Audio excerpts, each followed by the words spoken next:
Hello, everyone, and welcome once again to our video series, Helen's Digital Disruptors, Lucian Women for Innovation and Technological Change. With me today is Ms. Cheyenne Polius. Cheyenne is pretty young, but let me tell you, the amazing achievements she has had is just absolutely wonderful. But I will let her tell you a little bit about herself. Cheyenne, you're an astrophysicist, right? Yes, I am. Yes. So let's go. Tell us what an astrophysicist is, and just tell us a little bit about yourself.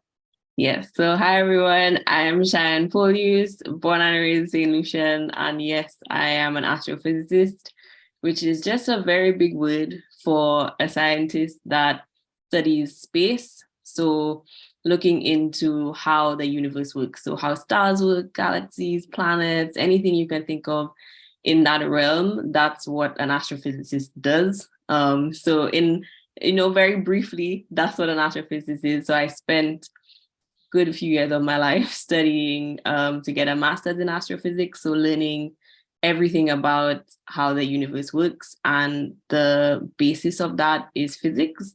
So that's where the astro and the physics comes in. It's joining astronomy and physics, and it's using all the lessons we know in physics to explain how things in the universe works.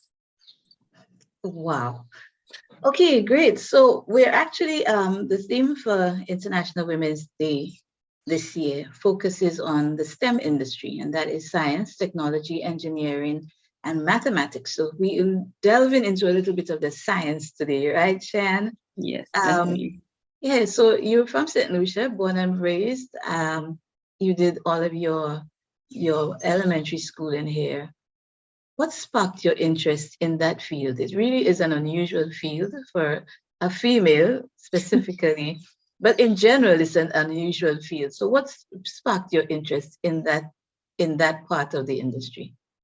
I think it was a lot of little events throughout my life, eventually leading to my choice in astrophysics. My mommy works in insurance, and she always loves numbers. So from as long as I can remember, maths was one of her favorite subjects. So naturally I came into, my mommy likes math, so I like math too. So going into school already kind of having a positive perspective about mathematics. And then the more I got into like more advanced topics in primary school and then in secondary school, when we eventually broke apart the sciences into biology, chemistry, physics, I realized that physics was actually my favorite science because that was the one that had the most maths. And I already loved maths. I love science. So physics being the most mathematical one, I just ended up liking. Again, unusual for girls, but that's just how my journey through school, that's where it took me. And it was in Form 3. So when I was 15, we did a science project looking at all the great scientists and mathematicians before. So like Einstein and Galileo, and looking into what their big achievements were throughout their careers. And I came across the word astrophysics. And that was the first time I was even seeing the word. And I thought to myself, I've heard of astronomy, I've heard of physics, but I've never seen the two of them joined together. So I started Googling what is astrophysics, and eventually saw university courses pop up. And I was like, wait, this is a whole field that I didn't know existed. As at that time, I only knew biology, chemistry, physics. I didn't know about kind of cross-disciplinary fields. And the fact that there was a whole degree in astrophysics, I thought this must be something special and something interesting. So I started researching more and more and realized that my favorite science, physics, was actually what they used to explain everything happening in space. And already like in science, I'm like, okay, I like learning how things work. Wouldn't it be the best thing ever to learn how the entire universe works? Like it was just out of interest and out of curiosity. And I kind of had that passion to go, I want to do it. I want to learn. I want to go into this field. It seems so interesting and so exciting to me. And from that day of just discovering what it was, I decided, yep, that's what I want to do. That's what I want to spend the rest of my life doing, just learning about the universe. Now, Cheyenne, I said at the beginning that you were pretty young. I don't know if you actually would want to share with us what your age is. And you indicated that you now have a master's in physics. Yes. So when you you got into this. Hold on, maths. Oh Lord, I think mathematics is the only subject that I failed at school, and it was just that I was just not bothered. I could not relate to mathematics at all as a girl. I just could not relate to it. And up till now, I'm still not sure that I understand how maths fits into my life, with the exception of learning how to add and subtract. But anyway, you've done your master's, and you are now settled into this. Would you like to share with us how old you are right now? And I'm asking this because I think that for a lot of us, we're sitting there wondering, how did this baby get to achieve a master's? And how old is she right now? You say that I'm young, and a lot of people tell me that, but I feel like I'm getting, to me, I feel like I'm getting old. So right now I'm 26. So I'm mid-20s, going into late 20s. And I know everyone's like, oh my gosh, you're still a baby. But it doesn't feel like it, because it feels like just yesterday I was 16. So to think that a whole decade has passed, that's crazy for me.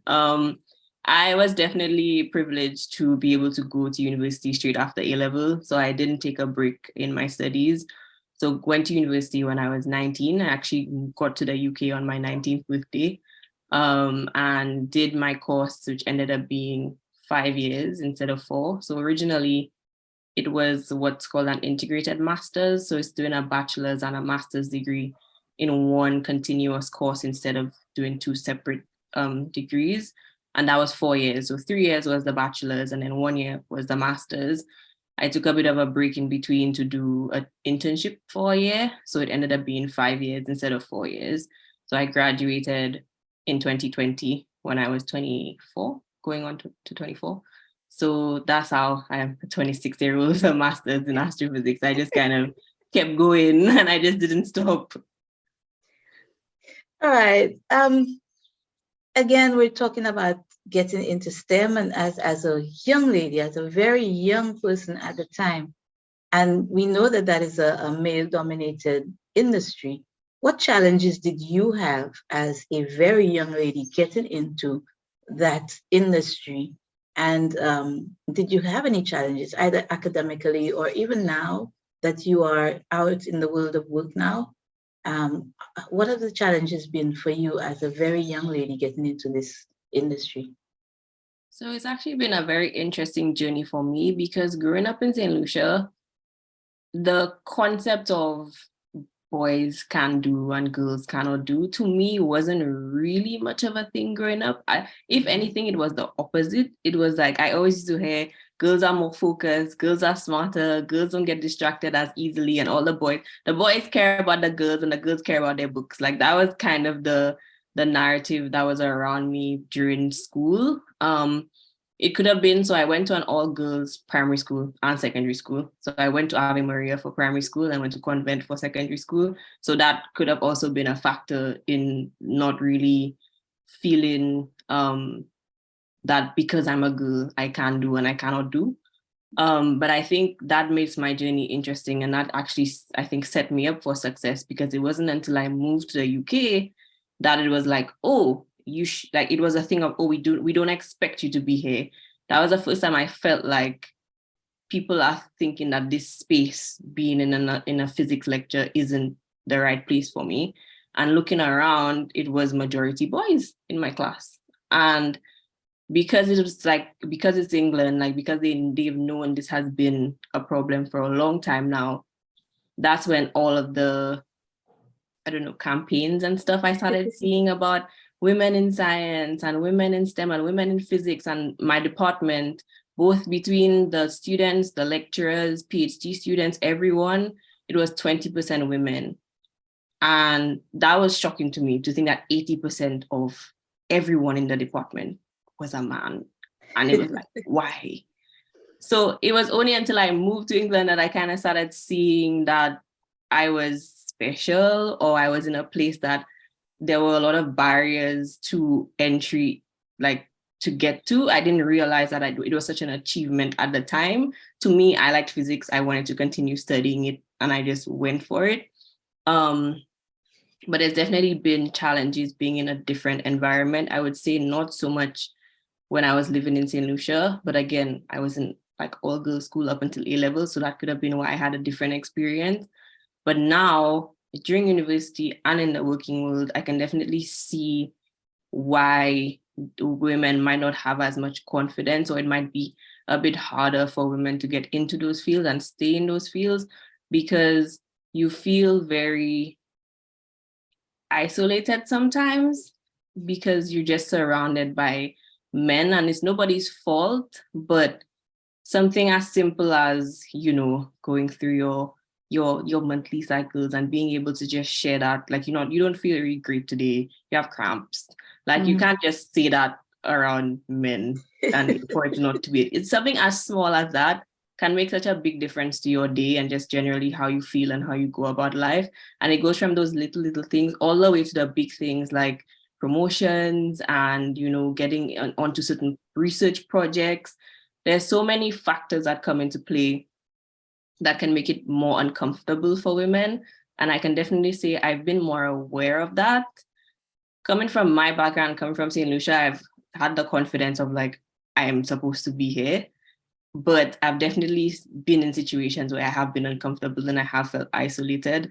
So I can understand both sides of it. And I can see why it is a lot harder to just flourish in those fields. Even if you get to the university, even if you get to the job, just the environment can sometimes just make you feel like, I don't want to be here anymore. And that can affect your performance. And then they'll tell you, well, you haven't been working as hard as you can. And then it becomes your fault. So it can be a vicious cycle.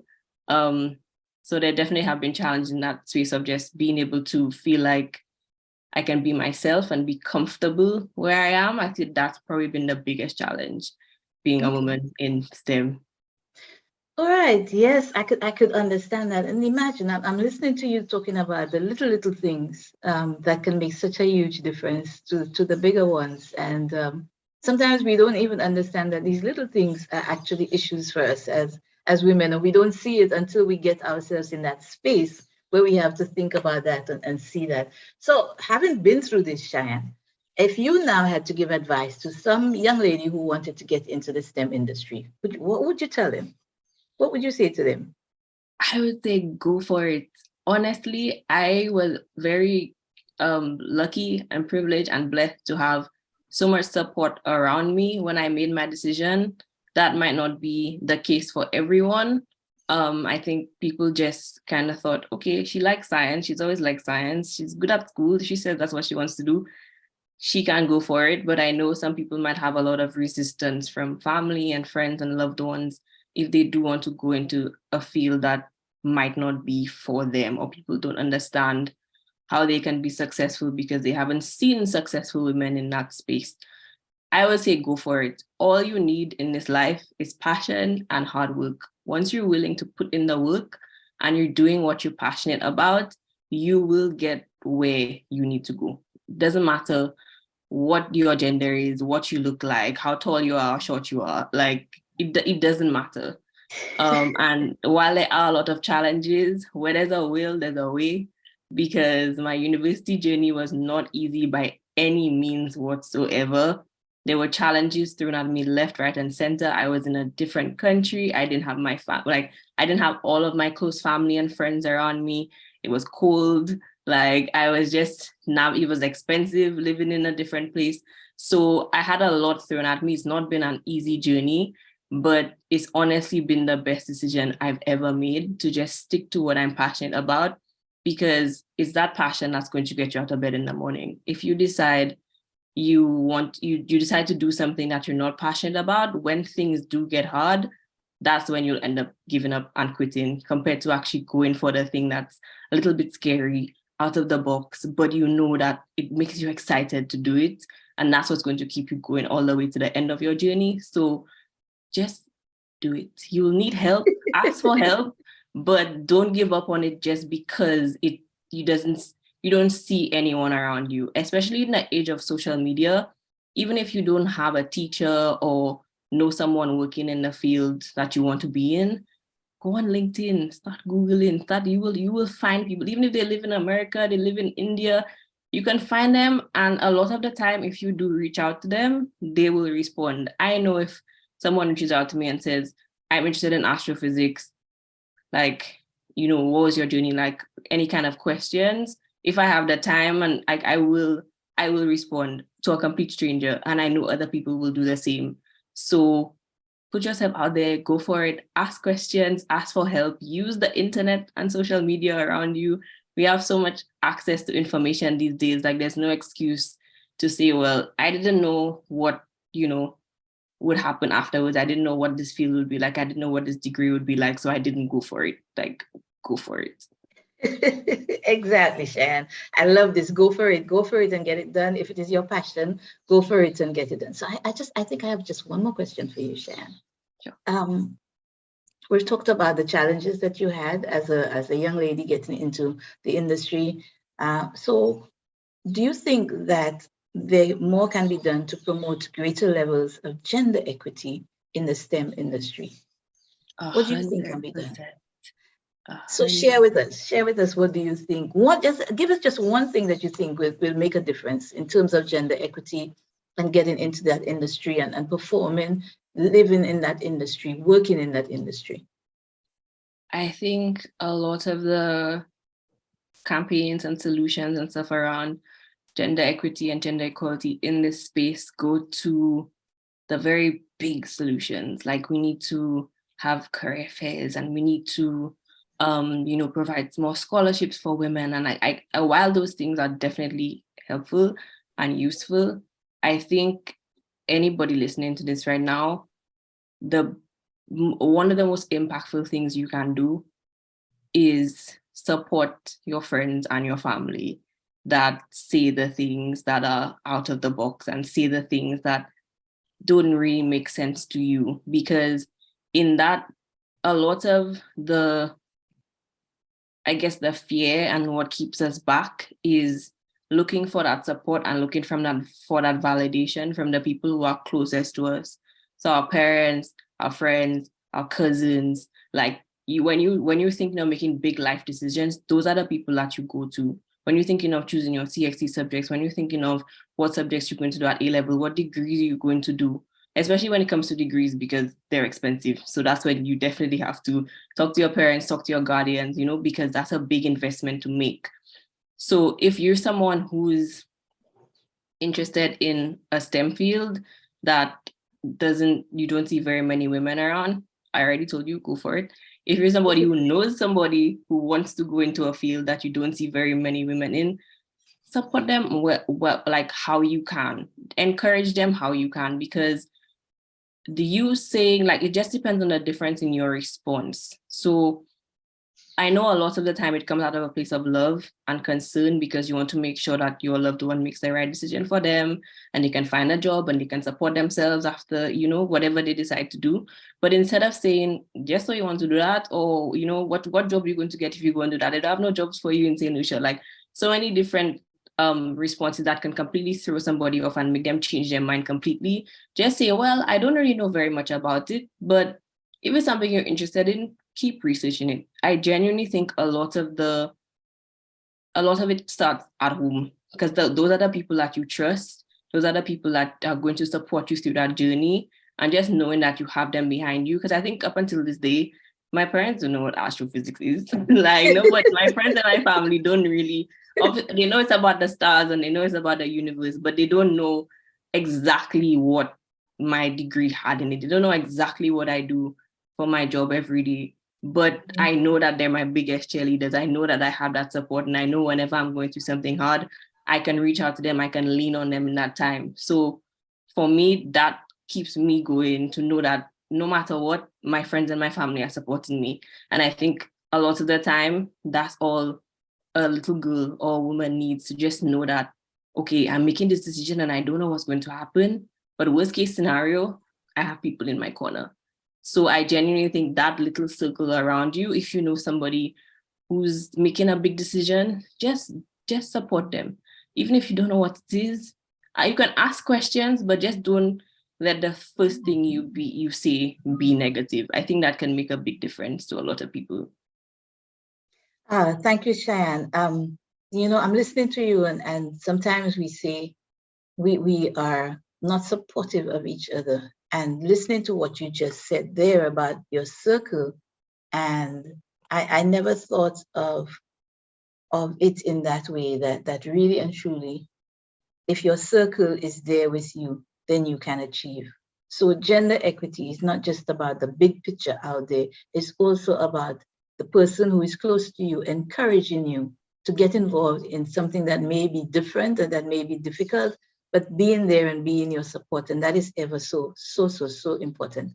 So thank you so much, Cheyenne Polius, for joining us today on our video episode of Helen's Digital Disruptors, St. Lucia's Women for Innovation and Technological Change. Cheyenne, of course, an astrophysicist living, residing, and working in the UK right now. Thanks for joining us. This mini-series has been brought to you by Civil St. Lucia, that is the Caribbean Women in Leadership Program, the St. Lucia chapter here. And we want to wish all women a happy International Women's Day and tell all of you, accept the challenges. Don't be afraid to face the challenges, right, Cheyenne? Don't be afraid to face the challenges. They're there, but we can master them because we are women. Thanks so much, Cheyenne, for joining us. Thank you for having me.